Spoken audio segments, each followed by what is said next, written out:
बानिए भोले बाबा मेला लगौनी मेहदार में। धन बानिए भोले बाबा मेला लगौनी मेहदार में। पटना में पटन देवी विराज से, पटना में पटन देवी विराज से, रौरा बिरजी मेहदार में। धन बानिए भोले बाबा मेला लगौनी मेहदार में। धन बानिए भोले बाबा मेला लगौनी मेहदार में।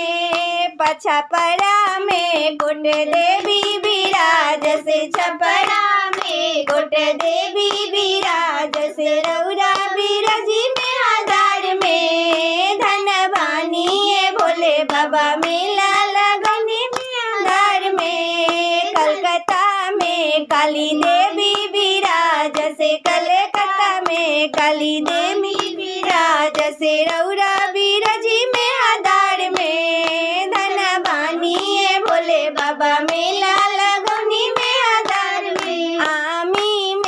आमी माई विराज से, आमी में आमी माई विराज से, रौरा बिरजी मेहदार में। धन बानिए भोले बाबा मेला लगौनी मेहदार में। रिबिलगंज में गोट देवी विराज से, रिबिलगंज में गंगा माँ